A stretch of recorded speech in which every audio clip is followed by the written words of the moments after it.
Zoology question 1, read the following statement. इन सभी statement को पढ़ें। Metamerism is observed in Annelida, ये स्टेटमेंट ट्रू है। यहाँ पे मेटामेरिज्म, मेटामेरिज्म का मतलब होता है segmentation of an organism body repeated, मतलब कि जो छोटे छोटे सेगमेंट्स होते हैं ना वो किसी भी ऑर्गेनिज्म पर रिपीट करते हैं। और ये मेटामेरिज्म की यूनिट जो होती है उसको हम कहते हैं मेटामर्स। और सोमाइट्स, और ये सिर्फ एनिलिडा के अंदर देखने के लिए नहीं मिलता है, ये और भी ऑर्गेनिज्म के अंदर देखने को मिलता है। एनिलिडा में हम इसको अर्थवॉर्म और लीचेस में देख सकते हैं हम। उसके अलावा हम इसको अर्थ्रोपोड्स में भी देख सकते हैं, अर्थ्रोपोड्स में भी देख सकते हैं, कॉर्डेट्स में भी देख सकते हैं। तो ये स्टेटमेंट जो है वो ट्रू है। फिर है hemichordates are triploblastic and coelomates animal, तो ये स्टेटमेंट भी ट्रू है। जो हेमिकोडेट्स हैं ये बायलेटरल सिमेट्री भी शो करते हैं, बायलेटरल सिमेट्री भी शो करते हैं, और ये मेनली मराइन होते हैं। ये जो ट्रिप्लोप्लास्टिक है, ट्रिप्लोप्लास्टिक का मतलब हो गया जो हमारे पास जो हमारा तीन प्राइमरी जर्म लेयर है,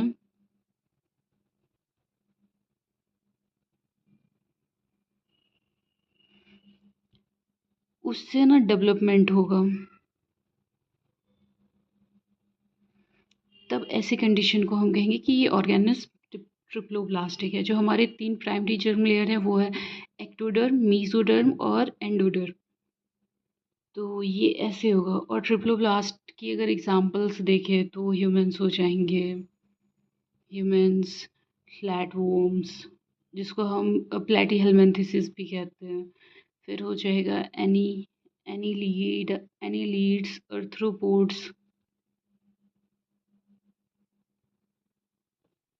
ठीक है। फिर है सिलोमेट्स।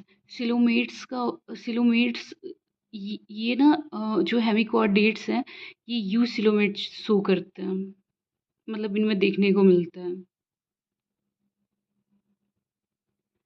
और यू का मतलब होता है ट्रू, मतलब इसके अंदर रियल सिलोमेट होता है। सिलोमेट का मतलब क्या हो जाएगा कि ये जो हमारा है गट वॉल,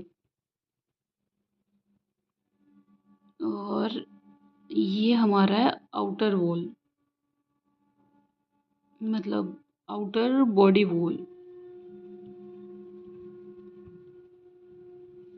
ठीक है। इसके बीच में जो फ्लूइड अगर फिल्ड हो तो इस कंडीशन को हम सिलोमेट कंडीशन कहते हैं। तो ये जब तीनों चीज़ देखने को मिले तो इस कंडीशन को हम कह देंगे सिलोमेट। तो ये जो हेमिकॉर्डेट्स होते हैं वो ट्रिप्लोप्लास्टिक और सिलोमेट एनिमल होते हैं। फिर आता है earthworms have organ system level of body organisation, ये भी ट्रू है। अर्थवॉर्म्स जो है ये एनिलीड्स हैं, एनिलीडा, ये एनिलीडा फाइलम से आते हैं, तो ये भी सही है। अगर हम लेवल ऑफ ऑर्गेनाइजेशन की बात करें तो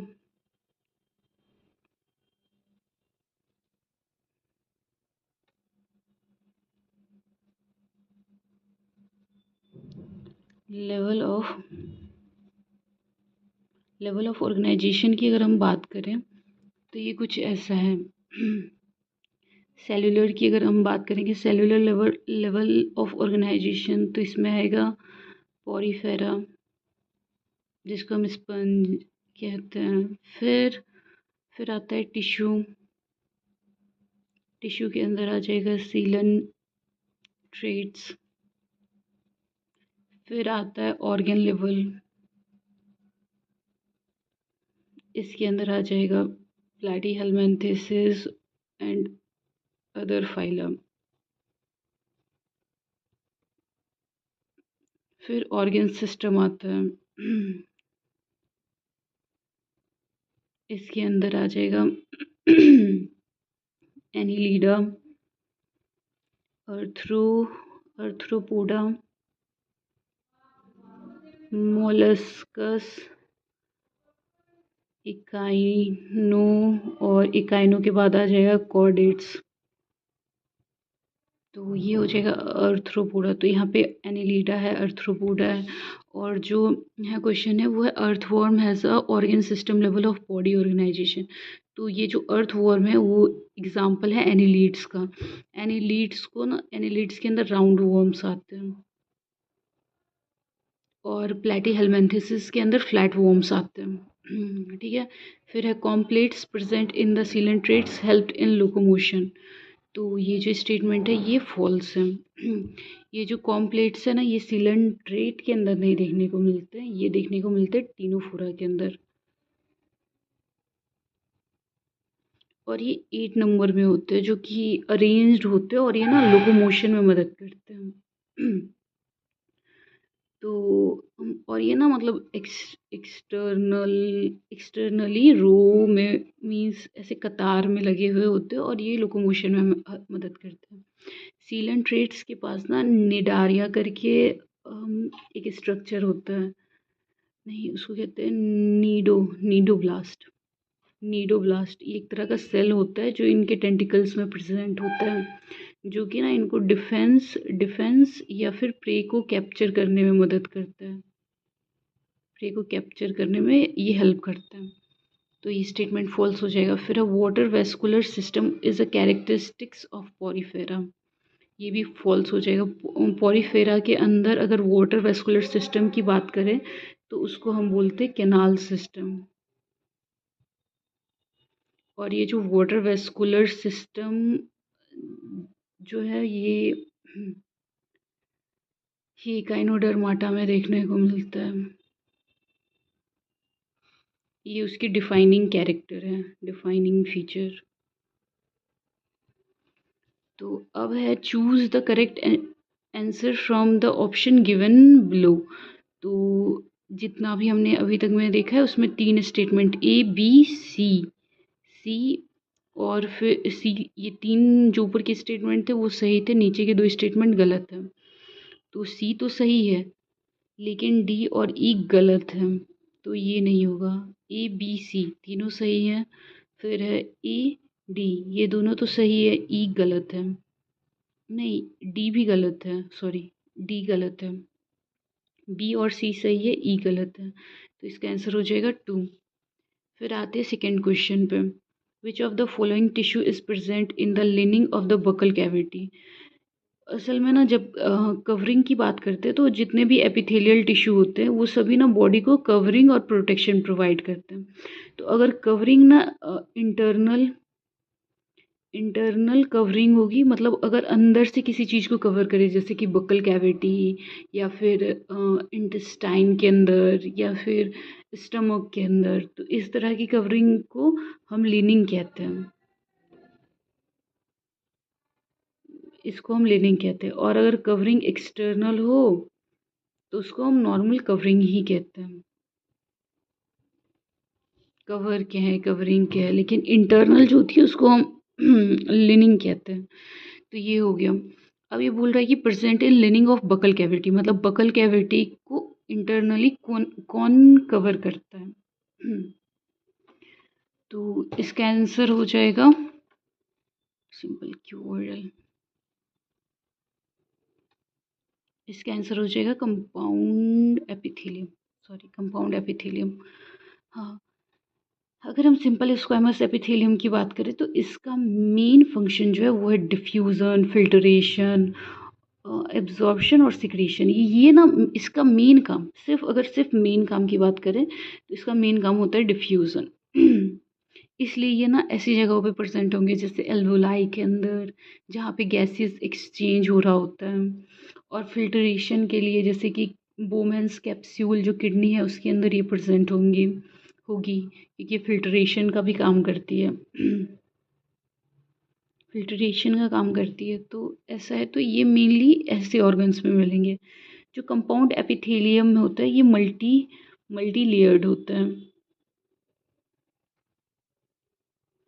और इसका मेन फंक्शन जो होता है वो प्राइम ये ना प्रोटेक्शन, मैकेनिकल या केमिकल स्ट्रेस जो होता है ना ये प्रोवाइड करता है, या फिर इसका इसका ये ना रिस्पॉन्स करता है। जैसे कि कहते हैं ना कि against mechanical and chemical stress. जैसे कि हमारा सलाइवा है वो भी एक तरह का केमिकल है, तो ये ना उस ऐसे सिचुएशन में काम करता है। ये मैकेनिकल या केमिकल स्ट्रेस से ना प्रोटेक्शन प्रोवाइड करने का काम करता है। मल्टी लेयर्ड होता है और ये मेनली बकल कैविटी के अंदर प्रेजेंट होता है। उसके अलावा अगर हम ट्रांजिशनल एपिथेलियम की बात करें तो इसको ना हम ये यूरो यूरोथेलियम के नाम से भी जाना जाता है। ये जो ट्रांजिशनल एपिथेलियम है ये ना अ, ज- ये ना स्ट्रेच होता है। जैसे कि ये ना स्ट्रेच होता है, ये ना अपना शेप चेंज कर सकता है। ये ना बाद में जैसे कि फैल सकता है, फिर कॉन्ट्रैक्ट कर सकता है। तो ये जो है ना ये और मतलब जैसे कि यूरिनरी ब्लैडर हो गया, यूरेटस हो गया, यूरेथ्रा हो गया, ऐसे एरियाज में ना ये ट्रांजिशनल एपिथेलियम प्रेजेंट होते हैं। फिर एक सिंपल क्यूबॉइडल एपिथेलियम ये सिक्रीशन का काम करता है, सिक्रीशन, एब्जॉर्प्शन, इस तरह का ये काम करता है। इसका प्राइमरी फंक्शन ये होता है सिक्रीशन और एब्जॉर्प्शन करना। इसके अलावा ये ना थोड़ा बहुत जो यूज़फुल सब्सटेंस होते हैं उसको उसमें मूवमेंट करवा देगा। सीलियाज होंगे तो वो ना चीज़ों को अंदर की ओर ले जाएंगे, और बाकी जो अनवांटेड प्रोडक्ट है उसको ट्रैप करके रखेंगे, ऐसा कुछ है। ये ना वेस्ट भी फिल्टर करने में काम करता है। तो वो नहीं हो, ये हो गया 146 का आंसर हो जाएगा 2। ये ना मैकेनिकल और केमिकल स्ट्रेस से ना यही कंपाउंड एपिथेलियम वो हेल्प करता है। तो इस बकल कैविटी के अंदर ना कंपाउंड एपिथेलियम में मिलेगा।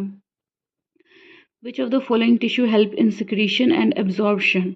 कौन सा टिश्यू है जो सिक्रीशन और एब्जॉर्प्शन में हेल्प करेगा। जो सिंपल स्क्वामस एपिथेलियम है, यहाँ मैंने बताया ये सिर्फ डिफ्यूजन और फिल्ट्रेशन। जितने भी जितने भी एपिथेलियल सेल्स है उनका काम सिक्रीशन और एब्जॉर्प्शन तो है, लेकिन जो मेन फंक्शन है मतलब जो प्राइमरी फंक्शन है उसके बेसिस पे अगर हम डिस्टिंग्विश करें तो सिंपल स्क्वामस एपिथेलियम का काम ही मेन है डिफ्यूज़न या फिर फिल्ट्रेशन जैसे काम को करना। ये भी सिक्रीशन और एब्जॉर्प्शन करेगा लेकिन बहुत ही कम अमाउंट में। और ये जो है कंपाउंड एपिथेलियम ये भी सिक्रीशन एंड एब्जॉर्प्शन करता है लेकिन बहुत ही कम अमाउंट में। फिर है सिंपल क्यूबॉइडल एपिथेलियम। तो हाँ इसका मेन फंक्शन ही है सिक्रीशन और एब्जॉर्प्शन। इसके अलावा साइड से ये थोड़े बहुत काम और कर देते हैं। और ये जो सिंपल कॉलमनर एपिथेलियम है ये भी इनका भी मेन काम सिक्रीशन एब्जॉर्प्शन है। यहाँ तक कि ये तो मॉडिफाइड भी हो जाता है सिर्फ ये अपने एरिया को बढ़ाने के लिए, जैसे कि विलाई लाइक स्ट्रक्चर या फिर माइक्रोविलाई लाइक स्ट्रक्चर्स ये बना लेते ताकि एब्सॉर्प्शन एरिया इंक्रीज कर सके। उसके अलावा ये ना ग्लैंड की फॉर्मेशन कर देंगे ताकि ये ना ज़्यादा से ज़्यादा सिक्रेशन कर सके। तो ये दोनों ही सही होंगे, तो इसका आंसर हो जाएगा 4। फिर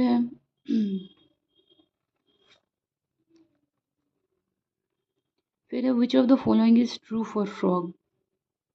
यहाँ पे बोल रहा है ट्रू क्या है फ्रॉग के लिए। It respire on land and water bye 2 different method. ये सही है, ये ट्रू है, क्योंकि जो फ्रॉग है उसका जो अगर हम पायरेटरी ऑर्गन की बात करें, रिस्पायरी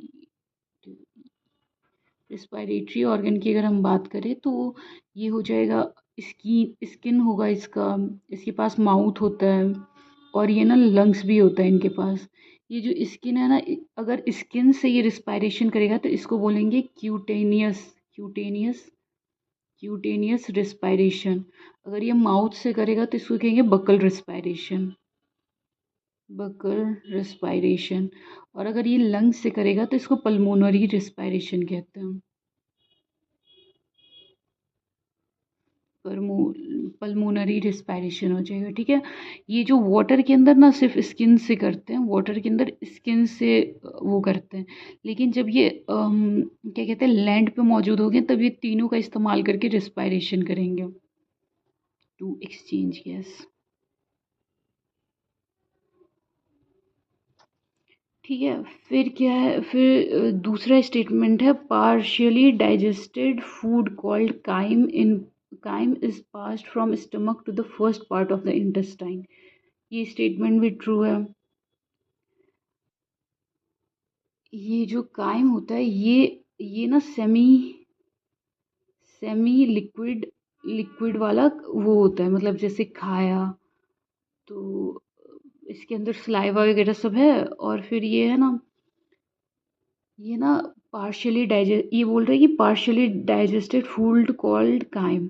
तो ये ना सेमी लिक्विड होता है और ये पार्शियली डाइजेस्टेड होता है। पार्शियली डाइजेस्टेड होता है ये ना स्टमक में जाता है और मतलब ऐसे चूर चूर होगा, फिर ये स्टमक के अंदर जाएगा, वहाँ पे है ना इसके अंदर जो ये जो फूड है मीन्स जो फूड होगा इसका फूड फूड के अंदर ना HCl जो कि वो कहते हैं जिसको हम hydrochloric acid plus gastric juice gastric juice जो होता है ये सब मिलके ना ये जब ये तीनों चीज़ें मिलती है ना तो इसको हम काइम कहते हैं, ठीक है।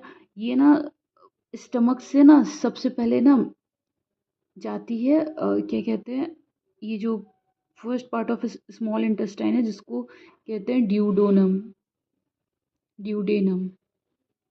तो ये ना स्टमक से ना पहले इस ड्यूडेनम में जाती है जिसको हम बोलते हैं फर्स्ट पार्ट ऑफ इंटेस्टाइन। यहाँ पे है ना ये क्या कहते हैं यहाँ ये जब ड्यूडेनम में पहुँचेगी तब इस ये क्या करेगी, यहाँ पे इसका हो जाएगा डाइजेशन। यहाँ पे डाइजेशन एंड एब्जॉर्प्शन शुरू होगा। एब्जॉर्प्शन यहाँ पे शुरू होगा और ये ना यहाँ पे फूड के अंदर ना मिक्स मिक्स होगा बाइल और पैनक्रियाटिक पैनक्रियाटिक पैनक्रियाटिक जूस।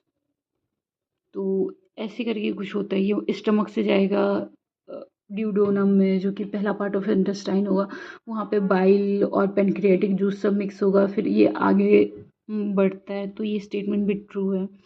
फिर the excretory system consist of pair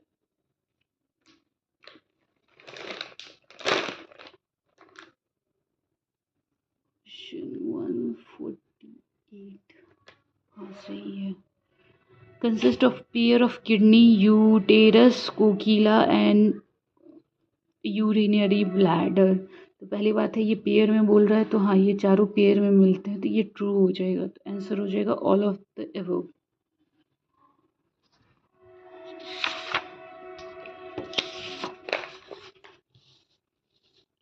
अब आते क्वेश्चन नंबर 149 में। How many vasa efferentia arise from testis in frog. ये जो वास एफ्रेंशिया है इसको हम बोलते हैं एफिरिएंट डक्ट। ये ना बहुत ही स्मॉल और ना सीलिएटेड डक्ट होता है, ऑल्सो नोन एज एफिरिएंट डक्ट। ये स्मॉल होता है, सीलिएटेड होता है और ये मेल्स के अंदर मिलता है, ठीक है।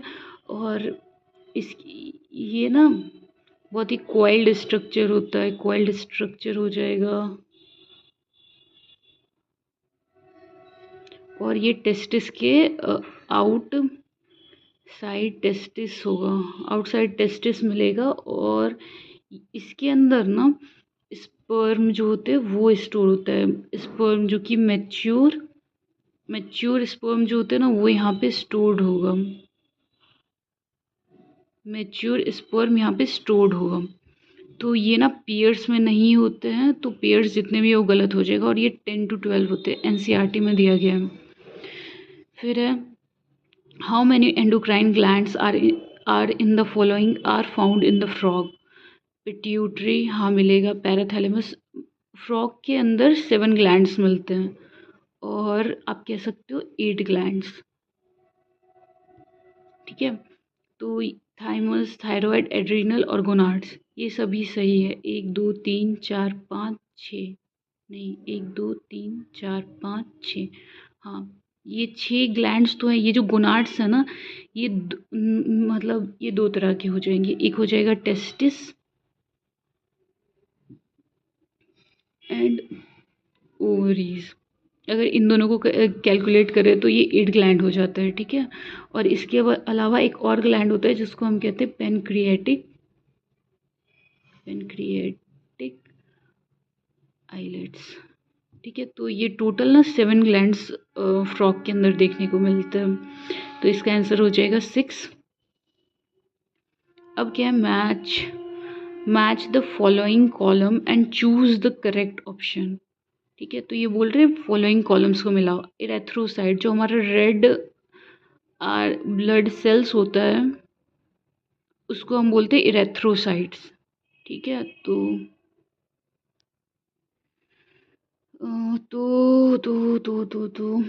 ये जो है ना इरेथ्रोसाइट्स जिसको हम रेड ब्लड सेल्स कहते हैं, तो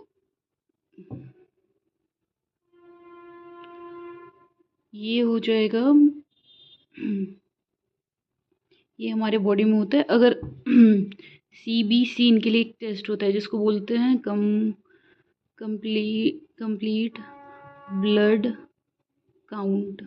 उसमें ना अगर मतलब उसमें जो स्टैंडर्ड साइज होता है वो कुछ ऐसे रहता है। फिर जो हीमोग्लोबिन है वो 12 से 16 ग्राम पर 100 ml होना चाहिए।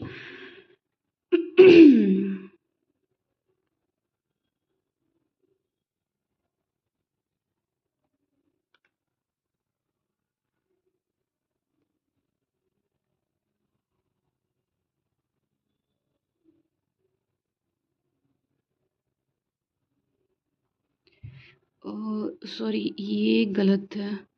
हीमोग्लोबिन 12 to 16 ग्राम ही होता है। हीमोग्लोबिन का ये है कि ये ना मेन के अंदर होना चाहिए 13.5 to 17.5 ग्राम पर DL, ऐसे करके लिखते हैं इसको। और जो वो वुमेन होती हैं उनके अंदर होना चाहिए ये 12 से लेके 15.5 ग्राम। तो ये अप्रॉक्स निकाल के हो जाता है 12 से लेके 60 ग्राम तक हम इसको कंसिडर करते हैं। ठीक है, तो हीमोग्लोबिन हो जाएगा 12 to 60 ग्राम पर 100 ml। उसके अलावा क्या है, हीमोग्लोबिन जो है ना ये आयरन रिच प्रोटीन इन RBC माना जाता है। आयरन रिच प्रोटीन इन RBC, ये ना ऑक्सीजन को बाइंड करने का काम करता है। फिर जो ये इरेथ्रोसाइट्स है ना, इसका ये 6000 to 8000 mm³ होना चाहिए। और ल्यूकोसाइट जो है वो वाइट ब्लड सेल है।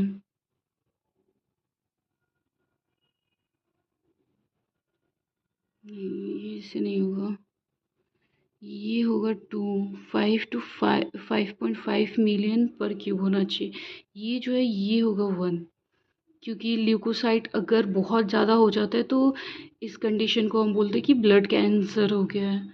और जो प्लेटलेट्स है वो होना चाहिए लाख में। हाँ, प्लेटलेट्स जो होते हैं वो फ्रेगमेंट्स होते हैं मेगा कैरियोट्स के, जो कि ब्लड क्लॉटिंग में हेल्प करते हैं अगर चोट लग जाए। तो ए का हो जाएगा 2, ए का हो जाएगा 2, बी का हो जाएगा 1, सी का हो जाएगा 4, डी का हो जाएगा 3।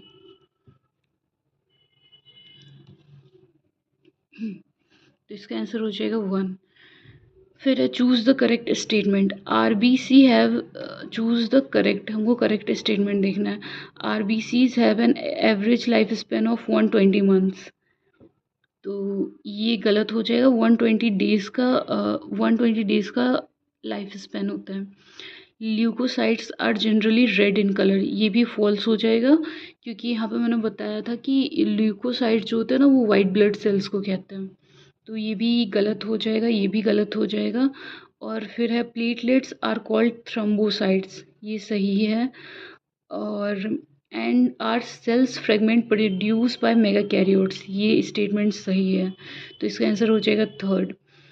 फोर्थ भी देख लेते हैं। Erythroblastosis foetalis can be avoided by administering RH, anti-RH antibodies to the fetus immediately after the delivery। तो ये फॉल्स है। जो फीटस को कोई भी इंजेक्शन नहीं दिया जाता है, मदर को इंजेक्शन दिया जाता है ताकि ये जो इरेथ्रोब्लास्टोसिस फोएटालिस है ये कंडीशन मैनेज हो सके।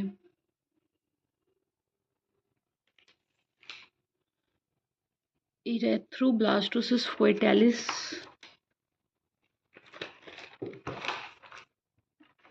अगर इसकी बात करें तो ये ना माँ और जो बच्चा होता है उसमें ना उनकी आरएच बॉडी में इनकम्पैटिबिलिटी की वजह से ना ये कंडीशन होता है, तो ये हो जाएगा फॉल्स। फिर है in standard ECG end of T wave marks the, वैसे इसका आंसर होगा वन, एंड ऑफ सिस्ट्यूल, लेकिन इसको और अगर एक्सप्लेन किया जाए तो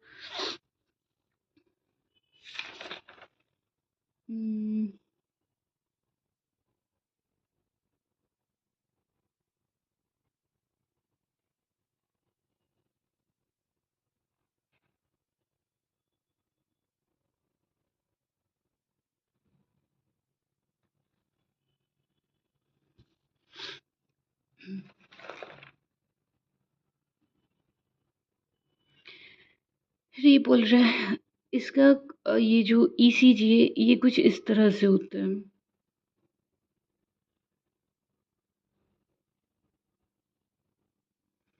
इसको हम बोलते हैं पी, इसको हम बोलते हैं क्यू आर एस टी। ये जो रीपोलराइजेशन ऑफ आर्टिया होता है ना, इस पॉइंट के बाद जो जो भी ये स्टेप है इसको हम बोलते हैं रीपोलराइजेशन, ठीक है। और जो ये टी है ना ये एंड ऑफ सिस्टियोल माना जाता है, और इसको सिर्फ एंड ऑफ सिस्टियोल ही नहीं मानते, इसको एंड ऑफ डायस्टियोल भी एंड ऑफ वेंट्रिकुलर डायस्टियोल। ये जो टी वेव है ना इसको हम बोलते हैं end of ventricular diastole, end of diastole ऐसे भी करके इसको मानते हैं। ये कॉन्ट्रैक्शन ऑफ बोथ आर्टरिया जो है ना ये पी वेव पे होता है, और रीपोलराइजेशन ऑफ आर्टरिया जो है ना ये वाला जो पॉइंट है ना टी टी, और इसके बाद वाला जो पॉइंट होता है ना इसको ए कंसिडर करते हैं, तो रीपोलराइजेशन ऑफ आर्टरिया को टी ए से रिप्रेजेंट करता है, तो ये कुछ ऐसा है। फिर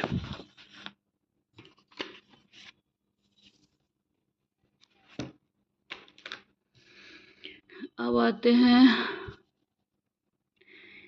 question number 154। State of heart when it is not pumping blood effectively enough to meet the need of the body is called as. तो इस कंडीशन को बोलते हैं हार्ट फेलियर। जब है ना बॉडी मतलब हार्ट का वो स्टेट जब है ना ब्लड इफेक्टिवली पंप ना कर पाए बॉडी की नीड्स को पूरा करने लायक, तब उस कंडीशन को बोलते हैं हार्ट फेलियर। अब यहाँ पे है ना तीन टर्म्स है। ये जो हाइपरटेंशन है ना इसको हम ऐसे बोलते हैं high blood pressure, high BP, कहते हैं ना बीपी बढ़ गया है इसका, तो ये हाइपरटेंशन कंडीशन है। ये जो एथ्रोस्क्लेरोसिस है ना ये कोरोनरी आर्टरी डिजीज़ है, कोरोनरी आर्टरी डिजीज़ है। और ये जो एजीना है ये चेस्ट पेन जो होता है ना, चेस्ट पेन जो हमारा हर्ट है ना उसको है ना इनफ ऑक्सीजन ना मिल पाए तो उस कंडीशन को हम एंजीना कहते हैं। और हार्ट फेलियर में है कि ब्लड सफिशिएंटली पंप नहीं कर पा रहे हैं। ये जो एथ्रोस्क्लेरोसिस है ना इसमें जो आर्टरिया होता है वो ना थिक हो जाता है या फिर हार्डन हो जाता है, उसके अंदर फैट डिपॉजिट हो जाता है, तो वैसे कंडीशन को बोलते हैं एथ्रोस्क्लेरोसिस। तो ये हो जाएगा 154 का 3।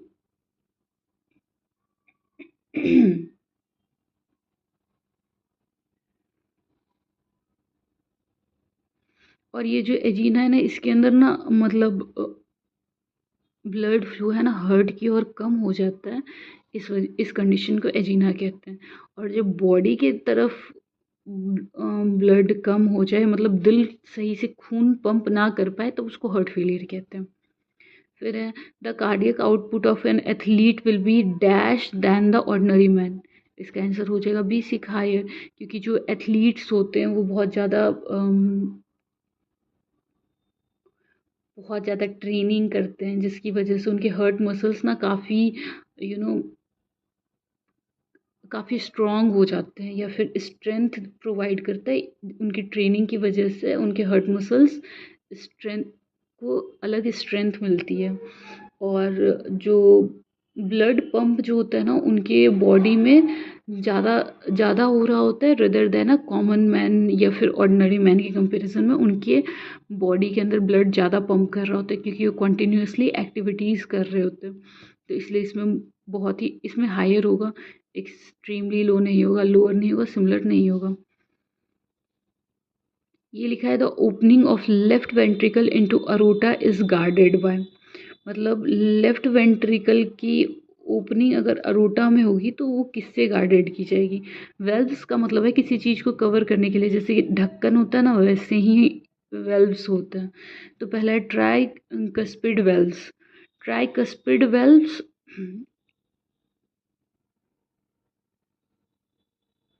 ट्राई कस्पिड वेल्व्स का काम क्या होता है कि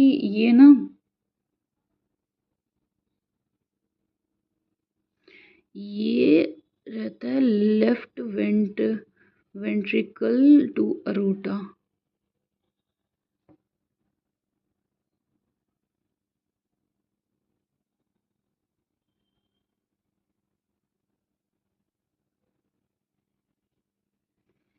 और ये अपर चैम्बर में रहेगा। अपर चैम ये अपर चैम्बर में रहता है, मतलब राइट आर्टरियम राइट आर्टरियम में। ये जो बाइकस्पिड वेल्व्स है और ये जो मेट्रल वेल्व्स है, ये दोनों एक ही हैं। ये बाइकस्पिड वेल्व्स को हम माइट्रल वेल्व्स कहते हैं, और माइट्रल वेल्व्स को ही हम बाइकस्पिड वेल्व्स कहते हैं। ये ना दो लिफलेट्स जैसे होते हैं, और ये ना कंट्रोल करते हैं left atrium and ventricle left ventricle को। ये क्या करते हैं, flow between left atrium and left ventricle.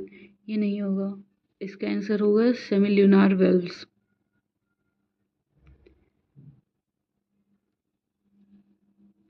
इसके अंदर जो क्या कहते हैं अरोटिक, इसके अंदर दो वेल्स होते हैं, एक अरोटिक होता है, एक पल्मोनरी वेल्स होते हैं।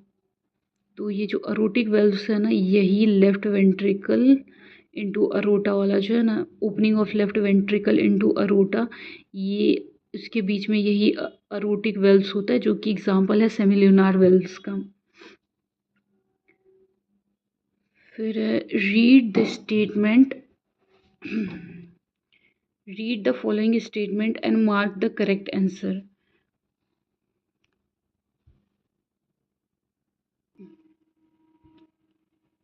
असर्शन बोल रहे कि स्टेटमेंट में से ना सही को मार्क करना है, ठीक है, करेक्ट आंसर क्या होगा, ठीक है। इन्होंने असर्शन दिया है कि epiglottis prevent the entry of food into the लेयरिंग्स। ये स्टेटमेंट ट्रू है। ये जो एपिग्लॉटिस है ना, हमारा जो विंड पाइप होता है, जिसको हम बोलते हैं ट्रैकिया। जब हम कोई भी खाना खाते हैं, हमारे पास ना दो पाइप्स होते हैं एक जगह पे। एक जो होता है इसको वो होता है ट्रैकिया, एक जो होता है इसको बोलते हैं गिलेट। ये जो गुलेट है, इसके अंदर ना खाना जाता है। हम जो भी खाना वाना खाते हैं ये इसके अंदर जाता है, और हम जो भी सांस लेते हैं वो इसके अंदर जाता है। तो दोनों की ओपनिंग जो होती है ना, वो एक ही जगह से होती है। तो अब ऐसे सिचुएशन में अगर कोई इंसान खाना खा रहा होता है, तो ये जो रहता है ना एपिग्लॉटिस ना कार्टिलेजिनियस फ्लैप लाइक स्ट्रक्चर, मतलब कार्टिलेजिनियस मतलब कार्टिलेज का बना हुआ एक स्ट्रक्चर होता है जो कि इसको ना कवर कर देता है, ताकि है ना फूड ये जो विंड पाइप है या फिर ट्रैकिया इसके अंदर ना जाके गुलेट में चला जाए। तो ये स्टेटमेंट सही है।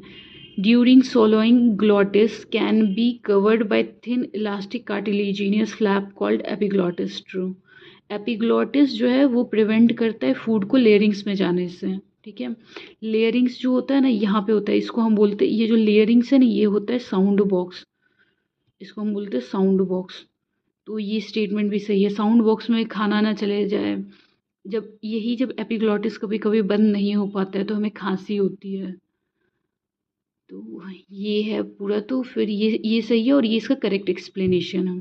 अब देखते both assertion and reason are true and reason is the correct explanation of assertion. तो ये हो जाएगा इसका। फिर है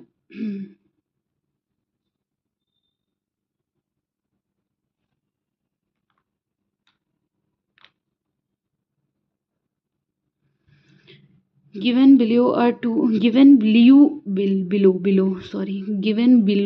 two statements. Statement 1, specialized vascularized structure called gills are used by the most of aquatic arthropods and molluscs.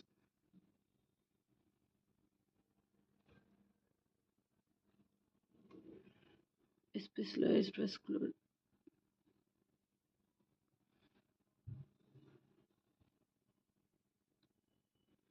ये statement सही है। जितने भी एक्वेटिक अर्थ्रोपोड्स होते हैं या मोलस्कस होते हैं, इनके पास ना स्पेशलाइज्ड वेस्कुलराइज्ड स्ट्रक्चर होता है जिसको हम कहते हैं गिल्स। गिल्स मेनली ये ना कुछ कुछ ही अर्थ्रोपोड्स और मोलस्कस के पास होते हैं। तो ये स्टेटमेंट सही है। फिर है vascularised bag called lungs are used by the terrestrial animal for exchange of gases. ये भी ट्रू है। मतलब हम जो भी है ऑर्गेनिज्म ऊपर है, हम लोगों के पास लंग्स हैं जो कि हम गैसेस एक्सचेंज करने के काम में लाते हैं। और ये लोग है ना गिल्स के थ्रू जो है ना ऑक्सीजन, वाटर में से ऑक्सीजन यूज़ कर पाते हैं। तो ये हो जाएगा both statement 1 and 2 are incorrect. Statement 1 is correct but statement 2 is incorrect. Statement 1 is incorrect but statement 2 is correct. नहीं, बोथ स्टेटमेंट दोनों सही है। इसका आंसर हो जाएगा 4। अब है the rate of breathing in a normal healthy human is approx. तो ये ना क्या कहते हैं, रेट ऑफ ब्रीथिंग जो होता है ना वो 12 to 18 क्या कहते हैं ब्रीथ पर मिनट होता है। ठीक है, तो ये 12 to 18 ब्रीथ पर मिनट होता है। तो इसमें सबसे जो क्लोज है वो है 12 to 16 टाइम्स पर मिनट। ठीक है, और इसको कैलकुलेट कैसे करते, मतलब आप ना इसको स्टॉप वॉच में ना किसी पर्सन पर्सन कितनी बार सांसें ले रहा है, जैसे 15 सेकेंड में या फिर 30 सेकेंड में कितनी सांसें ली, वो कैलकुलेट करके और 60 मतलब जैसे उसने 30 सेकेंड के अंदर 10 बार ऑक्सीजन अंदर लिया बाहर रखा, तो फिर या फिर मीन्स 30 सेकेंड में उसने 5 बार करा, ऑक्सीजन इनहेल करा एक्सहेल करा, तो फिर आगे के 30 सेकेंड में भी वो 5 बार ही करेगा, तो टोटल निकल के आ जाएगा 10। तो इस तरह से ना ब्रीथ रेट को हम निकालते हैं। फिर है which of the following is correctly matched. तो इसमें से पूछ रहा है कि कौन सही से मैच्ड है।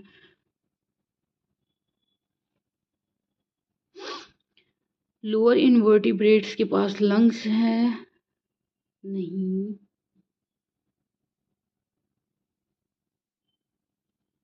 ये ना सिंपल डिफ्यूजन करते हैं, ये सिंपल डिफ्यूजन करते हैं।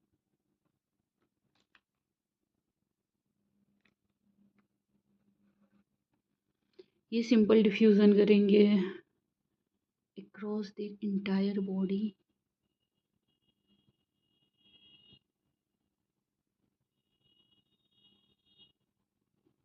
ठीक है, फिर है एक्वेटिक अर्थ्रोपोड्स, इनके पास लंग्स हैं, ये भी गलत है। इनके पास ट्रैकियल गिल्स है, स्पेशल ऑर्गेनिज्म है ये। फिर है इंसेक्ट, ट्रैकियल ट्यूब्स, सही है। ये पूछ रहे करेक्टली मैच, तो हाँ इनके पास ट्रैकियल ट्यूब्स ही होते हैं इंसेक्ट्स के पास। यही है हमारे अर्थ्रोपोडा। और फ्रॉग के पास टीनिडिया होगा, गलत है। ये ना टीनिडिया जो होता है वो कॉम्ब लाइक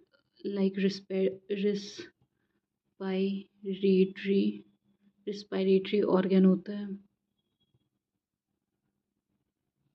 और ये ना बहुत मतलब बहुत सारे एक्वेटिक ऑर्गेनिज्म में मिलेगा। नहीं, एक्वेटिक ऑर्गेनिज्म में नहीं, ये एक्वेटिक मोलस्कस में मिलते हैं, जैसे कि स्नेल, ऑक्टोपस, ईटीसी। तो 160 का हो जाएगा 3।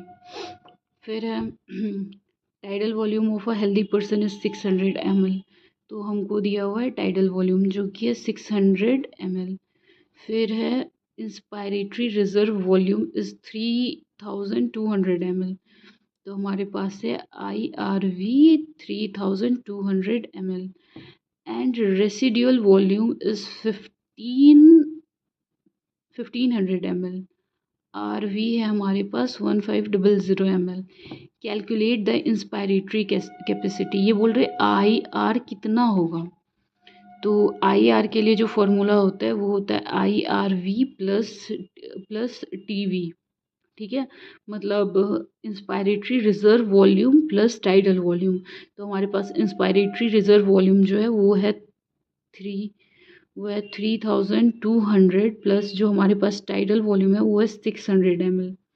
600 ml दोनों को जब हम करेंगे तो ये हो जाएगा 00628 3800 ml हमारे पास IR निकल के आया।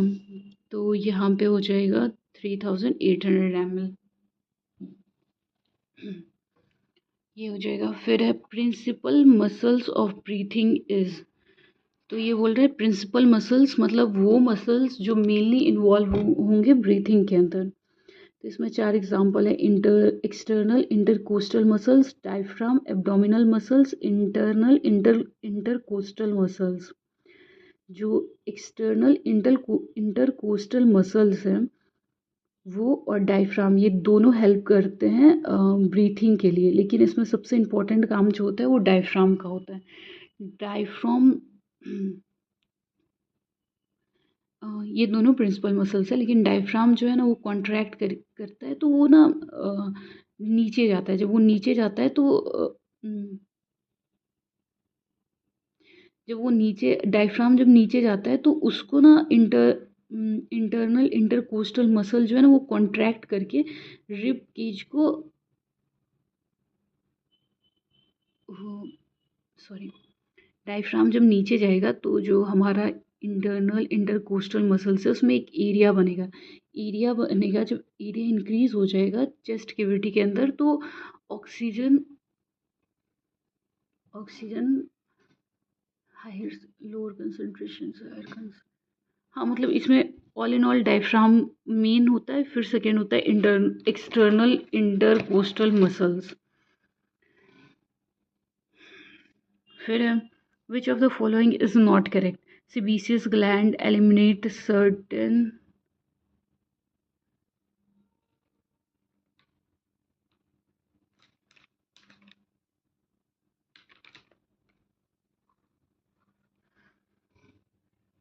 Statement is not correct. कौन सा स्टेटमेंट सही नहीं है। Sebaceous gland eliminate certain substances like urea lactic acid through sebum, सही है। सेबेसियस ग्लैंड सही है, eliminate certain substances. Sebaceous gland unicellular gland होता है। सेबेसियस ग्लैंड यूनिसेलुलर होता है या म्यूकस ग्लैंड यूनिसेलुलर होता है। ये स्टेटमेंट सही है।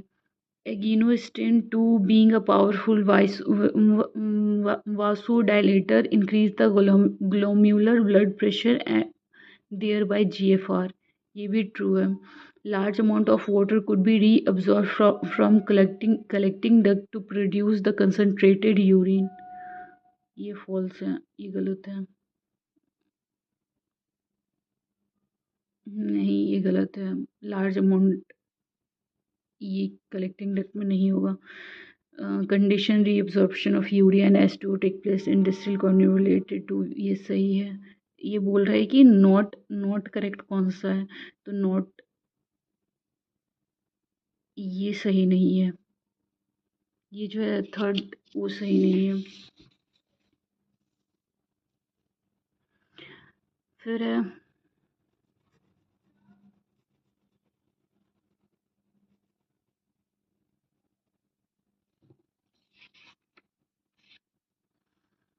164, match the column 1 with column 2, choose correct set of options.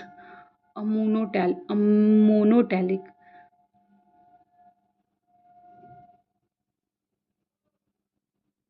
इसका जो नाइट्रोजिनस वेस्ट, सॉरी, इसका जो नाइट्रोजिनस वेस्ट होता है वो हाईली टॉक्सिक होता है। हाईली टॉक्सिक, इतना टॉक्सिक, ये बहुत ज़्यादा ही टॉक्सिक होता है। इसके लिए ना इनको ना बहुत सारे वाटर की ज़रूरत पड़ती है, ताकि ये ना, क्या कहते हैं, इनका जो मतलब इन ये जो एक्सक्रीट कर रहे हैं उसको रिमूव करने के लिए इनको बहुत ज़्यादा वाटर की ज़रूरत होती है। तो जो अमोनोटैलिक होते हैं वो या तो एक्वेटिक इंसेक्ट होंगे या फिर फ्रेश वाटर बोनी फिशेज़ होंगे। एक्वेटिक इंसेक्ट, तो ये जो फ्रेश वाटर बोनी फिशेज़ हैं इनका ये है कि, कहते हैं ना, मछली तालाब को गंदा कर देती है, तो वाटर, फ्रेश वाटर को गंदा फिशेज़ नहीं करती हैं। तो ये हो जाएगा अमोनोटैलिक का, हो जाएगा एग्जाम्पल। एक तो हो जाएगा इसका एक्वेटिक इंसेक्ट्स, और एक हो जाएगा फ्रेश वाटर बोनी फिशेस।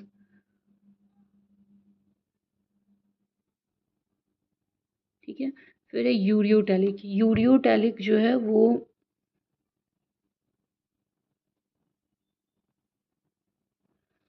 मतलब यूरियोटैलिक्स जो होते हैं वो मैमल्स को हम यूरियोटैलिक्स मानते हैं।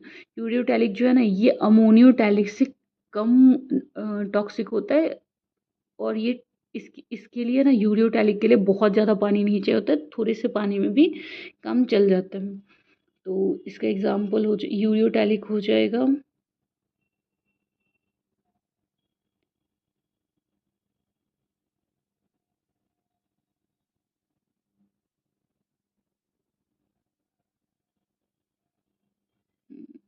marine fishes,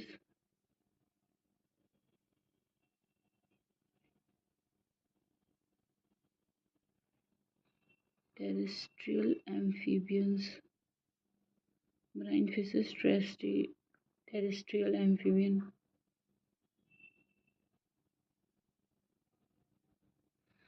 फिर जो यूरिकोटैलिक है ये नॉन टॉक्सिक होते हैं। जो बर्ड्स वगैरह सब होते हैं इनको ना बिल्कुल भी वाटर नहीं चाहिए, और ये ना जल्दी, ये जो वेस्ट होता है यूरियोटैलिक, ये वाटर डिजॉल्वेबल नहीं होता है, वाटर इनसॉल्युबल होता है, ऐसे बोल सकते हैं इसको। तो इसका हो जाएगा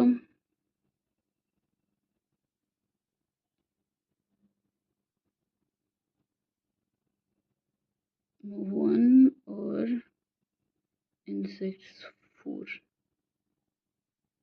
तो ये हो जाएगा ए का एक्वेटिक इंसेक्ट्स और फ्रेश वाटर 2 और 5। इसका आंसर हो जाएगा 2। फिर है green glands perform excretory function dash whereas the most insect excretory structure is. तो ग्रीन ग्लैंड्स जो है वो, ये भी अर्थ्रोपोड्स में ही देखने को मिलते हैं, और अर्थ्रोपोड्स में कुछ कुछ ही ग्रुप्स में देखने को मिलते हैं, जैसे कि प्रॉन्स, क्रैब्स और क्रेफिश इनमें देखने को मिलते हैं। और बाकी जितने भी इंसेक्ट्स हैं, मतलब बाकी जितने अर्थ्रोपोड्स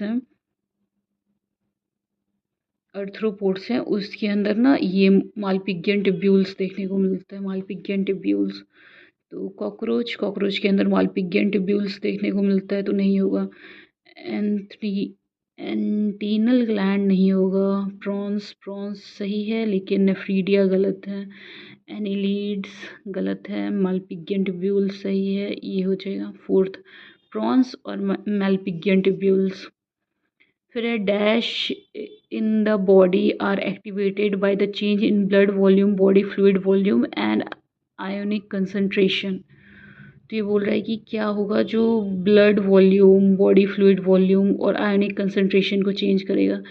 कीमो रिसेप्टर हम कहेंगे organ responsive to chemical stimuli. Nociceptor भी हो जाएगा वही, ऑर्गन रिस्पॉन्सिव टू नॉइज।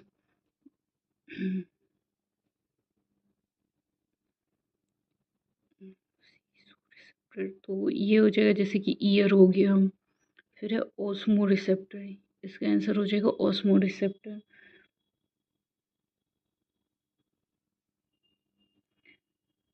ये ना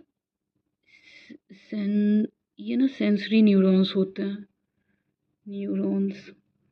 और ये ना प्राइमरीली लोकेटेड इन हाइपोथैलेमस। ये ना हाइपोथैलेमस में होते हैं और ये ना ये डिटेक्ट करते हैं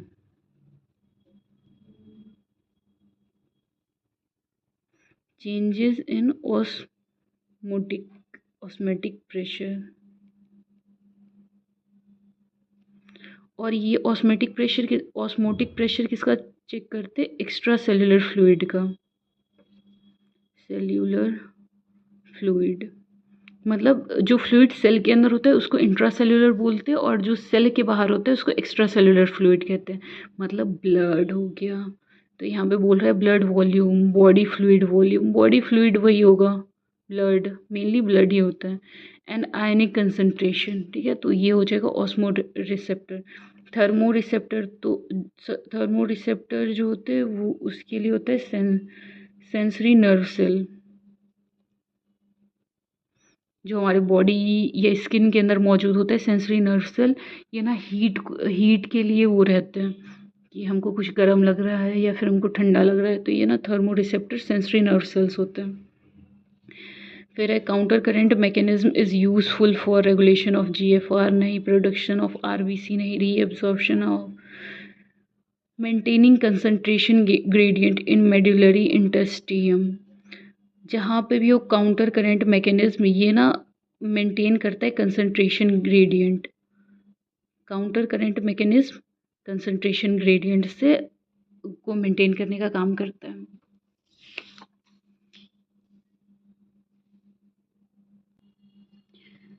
Question 168. In the given diagram, identify the parts which form brain stem and choose the correct option. तो जो हमारा जो ब्रेन स्टेम है ना, ये 3 चीज़ों से बना हुआ होता है। एक होता है हमारा midbrain, pons and medulla oblongata, ठीक है। तो ये 3 चीज़ से मिलके बना हुआ होता है हमारा ब्रेन स्टेम जो है ना वो ब्रेन और ये जो हमारा स्पाइनल कॉर्ड होता है ना उसको कनेक्ट करने का काम करता है, उसको ब्रेन स्टेम कहते हैं। ये जो हमारे पास ए पार्ट है ये है सेरिब्रम है। और ये वाला जो एरिया है ना इसको हम बोलते हैं थैलेमस। और ये आगे में थोड़ा सा जो पार्ट निकला हुआ है ना इसको हम बोलते हैं हाइपोथैलेमस। हाइपोथैलेमस। और ये एफ हो जाएगा हाइपोथैलेमस। और ये एच वाला जो पार्ट है ना ये हमारा है मिड ब्रेन, ये हो जाएगा हमारा मिड ब्रेन। और ये सी यहाँ पे जो है ये यहाँ पे रिप्रेजेंट करेगा पोन्स को। और एफ जो है ये यहाँ पे रिप्रेजेंट करता है स्पाइनल कॉर्ड को। और ई जो है यहाँ पे ये रिप्रेजेंट करता है मेड्यूला को, और ये जो है ये है सेरिब्रल एक्वेडक्ट, ये एनसीईआरटी का डायग्राम है, ये एनसीईआरटी का डायग्राम है। तो इसके अंदर हमने कहा मिड ब्रेन चाहिए, पॉन्स चाहिए और मेड्यूला ओब्लंगेटा चाहिए। तो हमारा मिड ब्रेन ये रहा एच, फिर हमको चाहिए पॉन्स, पॉन्स हमारा रहा सी, और हमको चाहिए मेड्यूला ओब्लंगेटा, ओब्लंगेटा मेड्यूला चाहिए हमको, ये रहा हमारे पास मेड्यूला ई। तो एच सी ई, एच नहीं सी ई एच, 2 हो जाएगा इसका आंसर। ठीक है, अब है main cause of repolarisation is, ये बोल रहे हैं कि रीपोलराइजेशन का मेन काउज क्या हो सकता है।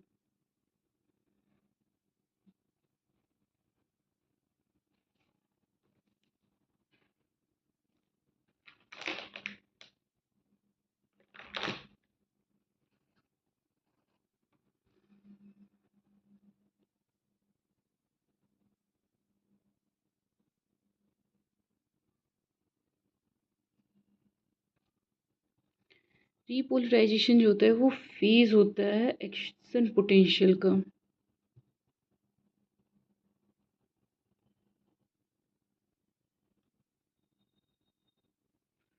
मतलब वो कंडीशन जब है ना सेल जो है वो negative negative negative negative negative membrane, जब सेल की ना नेगेटिव मेम्ब्रेन पोटेंशियल हो जाए,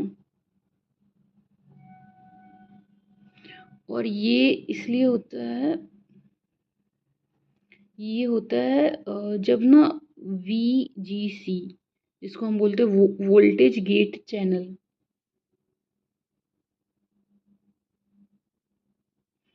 VGC है ना, जब के प्लस के लिए है ना वो हो जाए, क्या क्या, ये ना VGC voltage voltage gate channel जो है ना पोटेशियम के लिए ना खुल जाए, खुलना शुरू कर दे, तो इसकी वजह से ना मतलब रीपोलराइजेशन होने लगता है।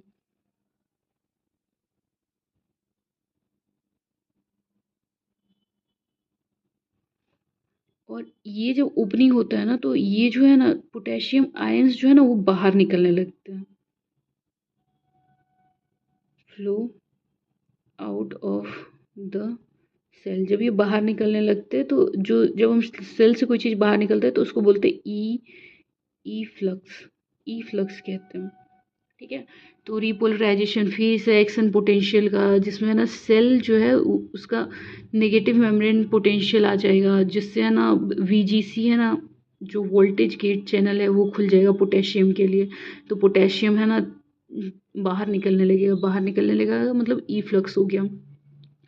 तो ये बोल रहा है ओपनिंग ऑफ के plus VCG causing influx of के प्लस, इनफ्लक्स नहीं होगा ई फ्लक्स होगा, तो ये गलत हो गया। ओपनिंग ऑफ Na+VCG, यहाँ पे के प्लस VCG खुल रहा था, ये बोल रहा है सोडियम के लिए खुलेगा, तो ये भी नहीं होगा, हमको चाहिए पोटेशियम के लिए, पोटेशियम वाला गेट खुलेगा जिससे ना ई फ्लक्स मतलब बाहर जाने लगेगा, तो ये हो जाएगा थर्ड, 169 का आंसर हो जाएगा थर्ड। अब है question number 170, which part of human brain is concerned with the cardiovascular reflexes. मतलब ह्यूमन ब्रेन का वो कौन सा पार्ट है जो कि कार्डियोवेस्कुलर, कार्डियो का मतलब हो गया हमारा हर्ट, जो हर्ट है, हर्ट प्लस ब्लड, ठीक है, तो उसके रिफ्लेक्सेस के लिए ना ब्रेन का कौन सा पार्ट जिम्मेदार होता है। तो हमारा जो पॉन्स है वो ना, जैसे कि हमने ब्रीथ करा, ब्रीथिंग करा, ये सब के लिए ना पॉन्स जिम्मेदार होता है। जो मेड्यूला होता है, इसका आंसर होगा मेड्यूला। मिड ब्रेन जो है ना ये विजुअल ऑडिटरी जैसे चीज़ों के लिए चीज़ों के लिए रिफ्लेक्स जनरेट करता है, और जो सेरिब्रम है ये ना हायर थिंकिंग, जैसे कि मेमोरी थॉट्स, ये सब ना सेरिब्रम करता है। और जो हमारा मेड्यूला है जो मेड्यूला है ये जो भी, जैसे कि हम सांस लेते हैं जिसको बोलते हैं पल्मोनरी रिफ्लेक्सेस, ये सब ना मेड्यूला ही करता है, तो इसका आंसर हो जाएगा 2। फिर है find out incorrectly matched option.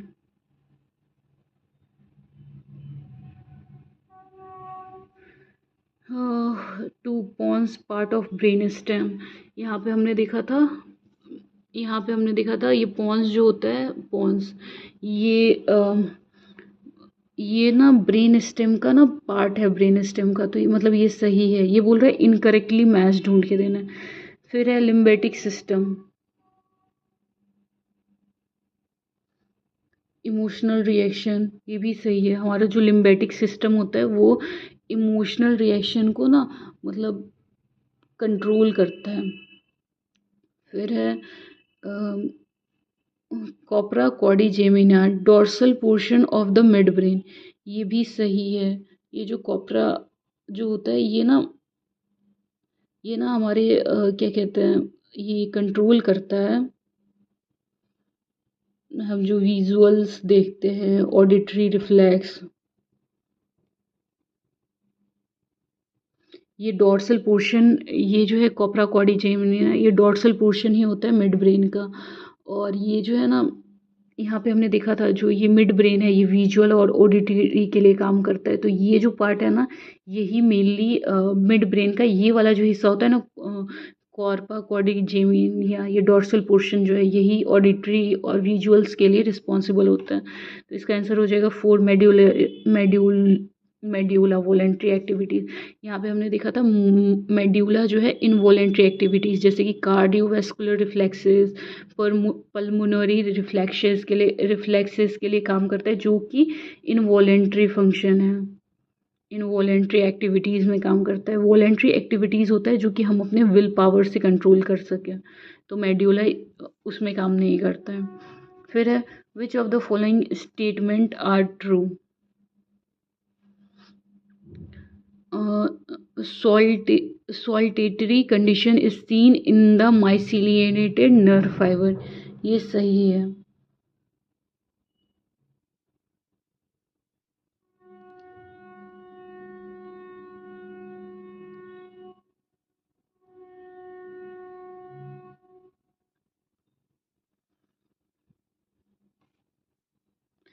ये जो सॉल्टेटरी कंडीशन जो होता है ये ना एक तरह का स्पेशलाइज्ड क्या कहते हैं, स्पेशलाइज नर्व इम्पल्स होता है जो कि माइसिलिनेटेड नर्व फाइबर्स में ना ट्रांसमिट करता है, जिसमें जिसमें जो इम्पल्स है ना वो जंप करते हैं एक गैप जो माइसिलियन सीट के अंदर जो गैप है उस गैप से दूसरे गैप की ओर जंप करता है।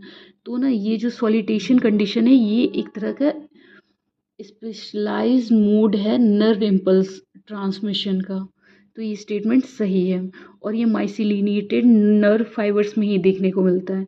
फिर दूसरा है Nissl's granules are present in both cyton and axon, ये फॉल्स है। ये जो निजल्स ग्रैन्यूल्स है ये साइटोन और डेंड्राइट्स में मिलता है, डेंड्राइट्स जो होते हैं उसमें मिलता है, ये एक्सोन के अंदर नहीं मिलता, तो स्टेटमेंट गलत हो जाएगा।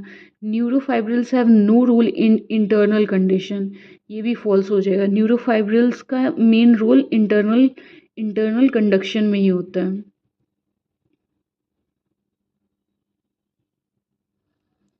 ये ना न्यूरोफाइब्रिल्स जो है ना न्यूरॉन्स के साइटोस्केलेटन के पार्ट होते हैं और ये ना बहुत ही सपोर्टिंग रोल करते हैं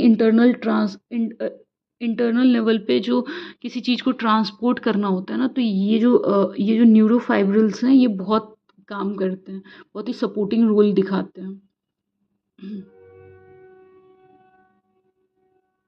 और ये ना क्या कहते हैं, ये सिग्नल्स ना सेल के अंदर ही, ये जो न्यूरोफाइब्रिल्स होते हैं सेल के अंदर ही सिग्नल्स को यहाँ से वहाँ करते हैं, तो ये स्टेटमेंट फॉल्स है। फिर है neurotransmitter are releases from presynaptic membranes and bind to the receptor on the postsynaptic membranes, ये ट्रू है।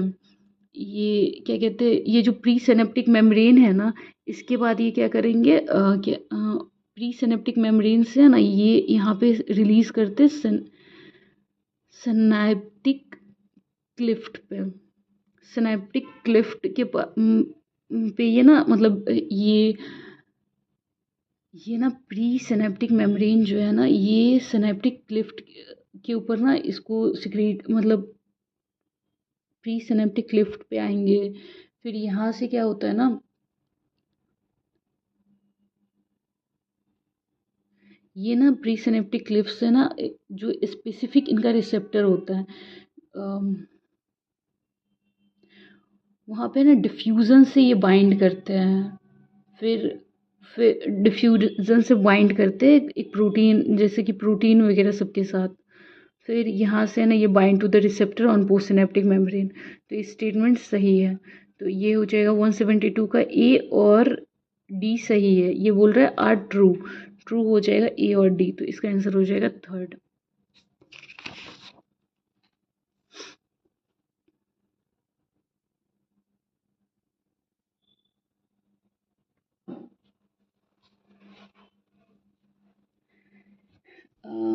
ये जो है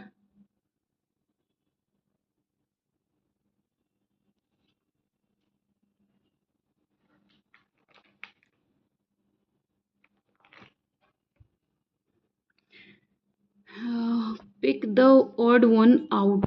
तो 173 पिक द वो ऑड वन आउट। इसका सबसे ऑड वन आउट हो जाएगा sodium, potassium.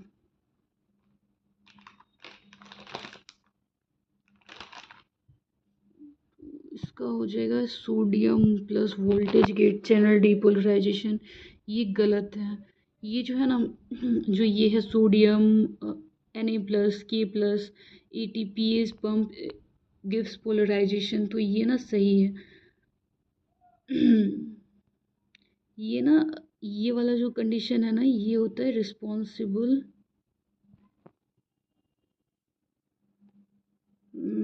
Maintaining the resting membrane potential of a neuron। जिस ये जो है ना, इसी को हम बोलते हैं polarised state.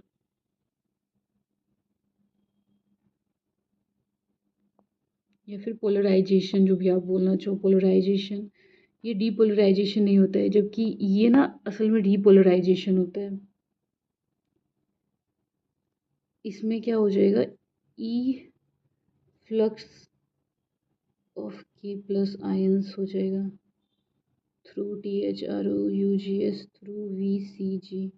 Voltage chain gate से ना ई फ्लक्स हो जाएगा। और ये वाला जो है ना, ये भी सही है। इसमें क्या हो जाएगा, ये एक्शन पोटेंशियल के टाइम पे, एक्शन पोटेंशियल के टाइम पे ये हो जाता है डीपोलराइजेशन। यहाँ पे इसका हो जाएगा depolarisation,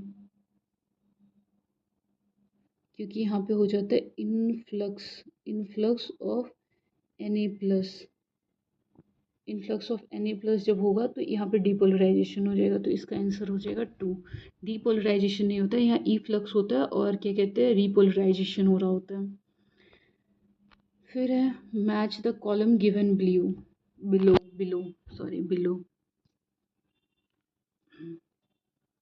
match the column given below. तो इसका इसका ये ना टार्सल, कार्पल, फ्लेंजेस, मेटाकार्पल्स, ये सब जो है ना, ये सब बोन्स हैं जो कि हमारे हाथ, हाइंड लिम्ब और फोर लिम्ब्स के में मौजूद हैं। तो इसका ना बेसिक सा रूल है, जो हैंड है उसके लिए है, C8M5P14। ठीक है, कार्पल 8, मेटाकार्पल 5, फ्लेंजेस 14। ठीक है, और टार्सल के लिए है T7M5 और P14। Tarsal 7, metatarsal 5, flanges 14। अब यहाँ पे ये हुआ कि कार्पल 8 है और टार्सल जो है वो 14 है, सॉरी कार्पल जो है वो 8 है, टार्सल जो है वो 7 है। तो यहाँ पे जो एक टार्सल जो कम है ना, मतलब जैसे कार्पल 8 है तो ये भी 8 होना चाहिए, नहीं ये 8 नहीं है। इसका जो एक बोन बचता है ना वो पेटिला बनाने के काम आता है, मतलब जो अ, पेटिला, पटेला, पटेला बोलो, पेटिला बोलो, या फिर नी कैप, नी कैप बनाने के काम आता है। तो ये पूरा फॉर्मूला है इसका। तो ये भी पूरा 8 हो जाएगा बोन, क्योंकि हाथ और पैर में जब देखते हैं तो दोनों में, अपर लिम्ब और नीचे के दोनों के लिम्ब में 30-30, 30 × 2 30 × 2 होता है, दोनों मिला के हो जाएगा 120 बोन्स, 120 बोन्स दोनों मिला के होते हैं। तो टार्सल हो जाएगा, टार्सल यहाँ पे है 7, तो टार्सल हो जाएगा 7। कार्पल 8 है तो कार्पल हो जाएगा 8, फ्लेंजेस 14 है, और फिर मेटाकार्पल जो है वो 5। क्या कहते हैं, मेटाकार्पल बोलो मेटाटार्सल बोलो, दोनों 5 है नंबर में, तो 5 हो जाएगा। तो ये हो जाएगा ए का क्यू, ए का क्यू, ए का क्यू, ये रहा सेकेंड हो जाएगा बी, बी का P, C C C, C का एस, डी का आर, डी का आर, ये हो जाएगा। फिर है identify A and C in the given below. तो ये ए जो है ये है वर्टिब्रल कॉलम,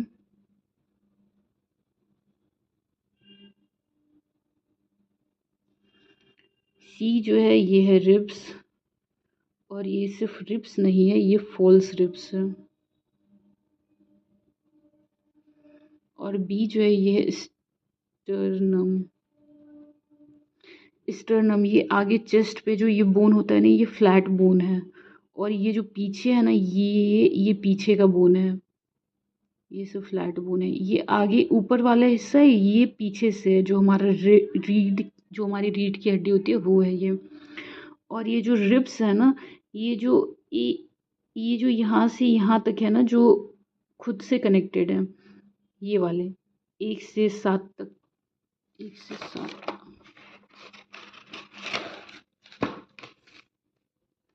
ये 1 to 7 जो है ना ये होते हैं ट्रू रिब्स, मतलब ये कार्टिलेज से कनेक्टेड है, ये ना एक फॉल्स कार्टिलेज से यहाँ से कनेक्ट हो रहा है, तो इसको ये जो रहता है ना इसको बोलते हैं फॉल्स रिब्स, फॉल्स रिब। ये 8 to 10 होता है, पेयर में होते हैं ये भी 1 to 7 पेयर में होंगे। और ये जो दिख रहा है ना ये, इसको 11th और 12th, शायद ये और ये दोनों जो है 11 और 12th, ये जो है ये है shooting ribs.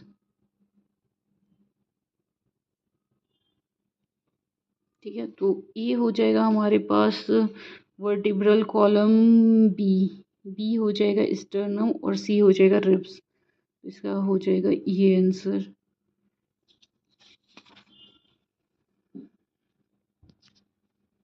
Vertebral column sternum B, C ribs. ठीक है, अब है मैच द फॉलोइंग कॉलम्स। ठीक है, तो ये बोल रहे कि इन सभी कॉलम्स को मैच करो। तो स्टर्नम, स्टर्नम अभी हमने इसी पेज में पढ़ा था, ये जो आगे वाला जो ये बोन है इसको हम बोलते थे स्टर्नम।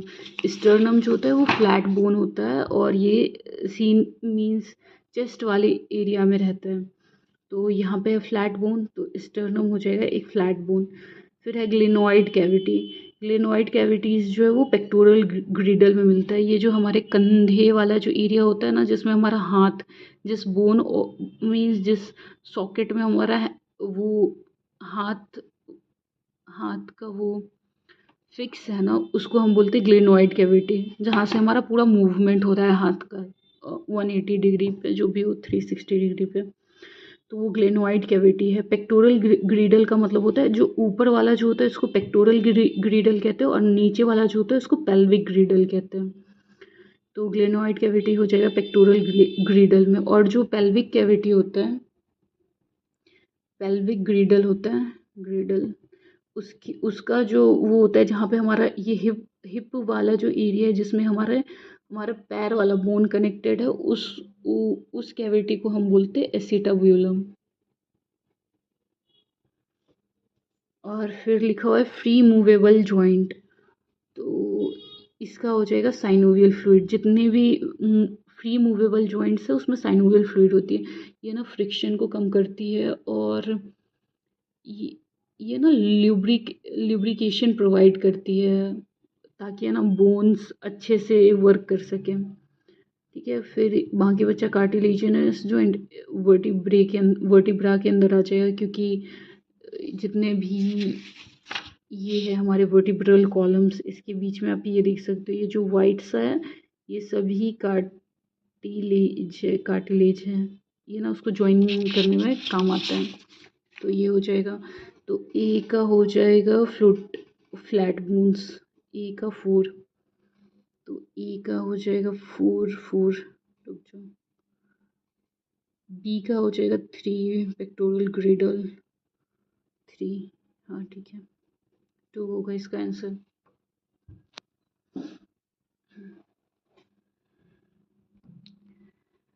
अब question 177, in man vertebral column has 33 bones which are organised as 28 bones. तो ये जो स्टेटमेंट है ये फॉल्स है।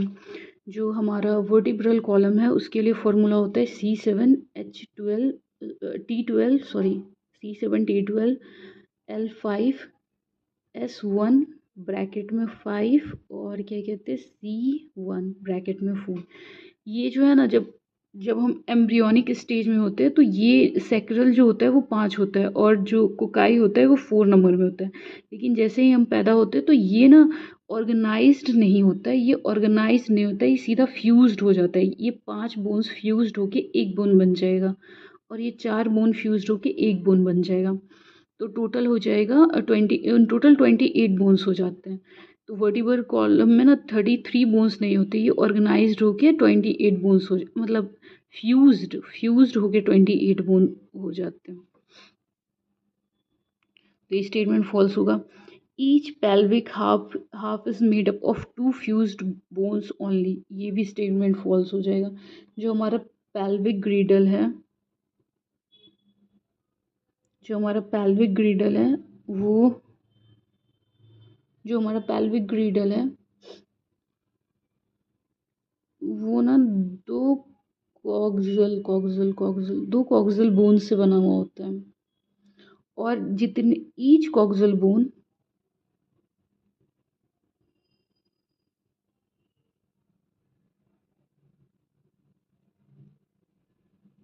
formed by fusion of 3 bones। देखो मतलब ये ऐसे है ना कि अगर ये हमारा एक बोन है, फिर सॉरी ऐसे जो भी है ये बोन है, ठीक है, तो ये 2 बोन से बना हुआ होता है। ये बोल रहा है each pelvic half is made up of 2 bones. तो पेल्विक जो हाफ है मतलब सिर्फ इस पार्ट के लिए बोले या सिर्फ इस पार्ट के लिए बोले तो ये 2 बोन से नहीं, ये 3 बोन से बना हुआ होता है। जो एक बोन होता है उसको हम बोलते हैं इलियम। 2 तरह के इलियम होते हैं, एक तो इंटेस्टाइन में होता है, वो इलियम अलग होता है, ये इलियम अलग है। फिर होता है ईशियम और तीसरे नंबर पे आता है प्यूबिस। तो ये ना 3 बोन फ्यूज्ड होके बने और ये बोल रहा है कि made up of 2 fused bone only. तो ये स्टेटमेंट गलत हो जाएगा। Statement 1 and statement 2 are incorrect. हाँ इनकरेक्ट है, दोनों इनकरेक्ट है। In mammal the largest vertebra is lumbar, ये ट्रू है। जो लार्जेस्ट एंड स्ट्रॉन्गेस्ट वर्टिब्रा जो है वो लंबर है। ये ना पूरे बॉडी के वेट को ना यही होल्ड करती है, लंबर जो होता है वही होल्ड करता है, तो इसलिए सबसे बड़ा है और ये सबसे स्ट्रॉन्गेस्ट है। और जो सबसे क्या कहते हैं स्मॉलेस्ट, अगर स्मॉलेस्ट के लिए पूछे तो वो हो जाएगा सर्विकल। मतलब ये जो हमने यहाँ पे लिखा है ना C7, ये सबसे स्मॉलेस्ट और क्या कहते हैं स्मॉलेस्ट वर्टिब्रा होता है और सबसे स्ट्रॉन्गेस्ट होता है लंबर। फिर है the number of lumbar vertebra in human vertebral column is 5। तो हम यहाँ पे जो फॉर्मूला हमने लिखा है C7T12 L5, तो ये जो लंबर 5 है ये है सर्विकल 7, थोरैसिक 12, लंबर 5, सैक्रल 1 और कोकाई 1। तो नंबर जो है वो 5 नंबर में है, तो ये स्टेटमेंट भी ट्रू हो जाएगा। तो क्या हो जाएगा, both statement are incorrect, both statement are correct, 2 is incorrect, both sorry sorry statement is incorrect but statement 2 is correct, both statement 1 and statement 2 are correct, 4 हो जाएगा।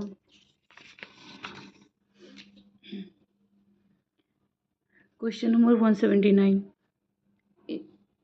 Insulin mainly increases the entry of glucose into, all tissues नहीं होगा, renal tubular cells नहीं होगा, the mucosa of small intestine नहीं होगा। Mucosa जो है ये सिक्रीशन है गॉबलेट सेल का, ये खुद एक सिक्रीशन है गॉबलेट सेल का। हेपेटोसाइट्स ये होगा, हेपेटोसाइट्स को हम कहते हैं लिवर सेल। इंसुलिन जो है ना वो increase the entry of glucose, glucose को ना ये सबसे ज़्यादा भेजेगा लिवर सेल्स के अंदर। लिवर सेल्स के अंदर क्यों, क्योंकि यहाँ पे जो ग्लूकोज है उस वो कन्वर्ट होता है, लिवर सेल जो है उसको कन्वर्ट कर देगा ग्लाइकोजन में। फिर जब ये ग्लाइकोजन में कन्वर्ट हो जाएगा तब क्या करेगा, तब ये ना एडी एडिपोज एडी एडिपोज एडिपोज नहीं, हाँ एडिपोसाइट सेल्स में ये स्टोर होगा। एडिपोसाइट सेल्स जो है ना वो फैट सेल्स होते हैं, इसके अंदर ये ना स्टोर होगा ट्राइग्लिसराइड के फॉर्म में, ट्राइग्लिसराइड्स,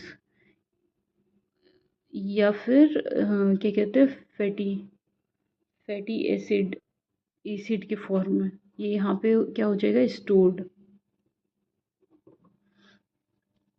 अब है part of brain which is with the great influence over the endocrine system is, तो ये बोल रहा है कि कौन सा पार्ट है ब्रेन का जिसका सबसे ज़्यादा इन्फ्लुएंस होगा एंडोक्राइन सिस्टम पे, तो हो जाएगा हाइपोथैलेमस। ये जो हाइपोथैलेमस हो जाएगा, ये ना मतलब बहुत ही क्रूशियल लिंक है, क्या कहते हैं नर्वस और एंडोक्राइन के बीच में, एंडोक्राइन ग्लैंड के बीच में, ठीक है। अगर कोई पूछे कि ये पॉन्स ये क्या है, ये ब्रीथिंग वगैरह सब कंट्रोल करता है, मतलब पीछे मैंने एक क्वेश्चन बोला था कि ये ब्रीथिंग वगैरह सब कंट्रोल करता है। जो सेरिब्रल कॉर्टेक्स है ये मेमोरीज लैंग्वेज इन सबको ना रेगुलेट करता है, और मेड्यूला जो है वो इनवॉलेंट्री जो भी चीज़ें होती है उसको, जैसे कि रिस्पायरेशन ब्लड प्रेशर, इन सबको ना ये रेगुलेट कर रहा होता है। तो बस इतना ही है। तो ये हो गए 45 क्वेश्चंस आज के।